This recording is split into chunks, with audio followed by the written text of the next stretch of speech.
I'm 45 years old, and I'm a cancer survivor.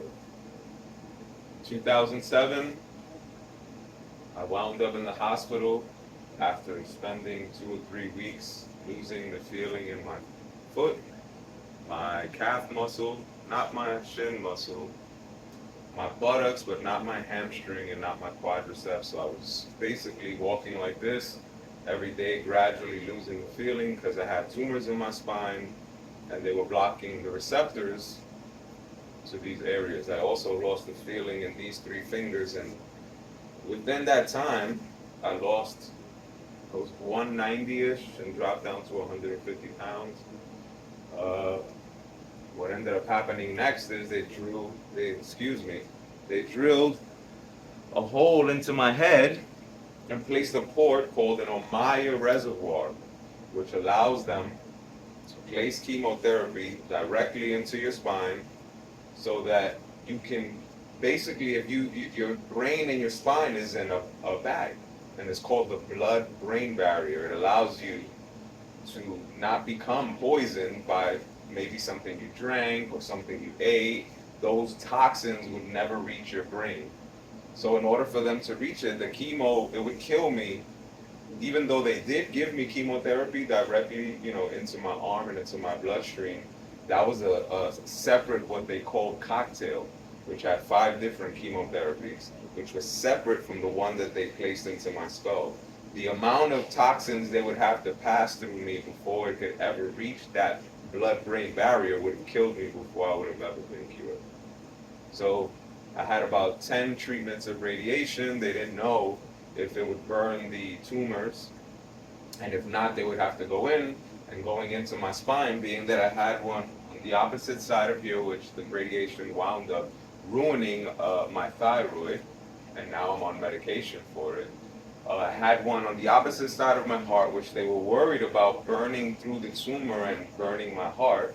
I had one on the opposite side of my stomach, which during the treatments of radiation was giving me the worst bubble guts, pains in my stomach that you could ever imagine. And then I had a couple around the hip area. I went through that, 10 treatments of radiation, a full year of chemotherapy, and at the end of that year, probably more like 13 months, they gave me a stem cell transplant. So from January, when I found out that I had cancer, all the way to November, they basically were able to kill because I had it in my bone marrow. I was at stage 4. And basically, it's not terminal, but it's because I had non-Hodgkin's lymphoma. So it's basically when every cell in your body, even your stem cells, have cancer. So during that time, from January to November of 2007, I was given a specific kind of chemotherapy. And that November, they gave me a different one, and they made sure that every cell in my body no longer had cancer.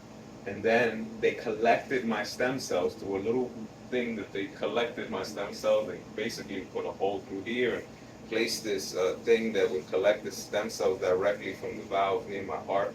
I'm not too familiar with the name of the procedure, but they collected millions upon millions of stem cells, and they froze them from November till December. And during that time, they started a whole different level of chemotherapy. And December 26th, I remember very clearly, I was called in. I didn't know when I was going to be called in. They were going to put me in quarantine for over a month. And the day after Christmas, I get a phone call. Hey, we got a bed for you. Because they basically give you like a small studio for you to live in during this time while they're giving you your stem cells back.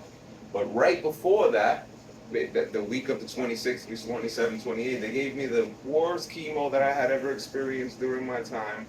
I could not even get up to use the bathroom. I couldn't even think straight. And then shortly thereafter, they gave me back my stem cells, and I've been cancer-free ever since. I hope my story inspires all.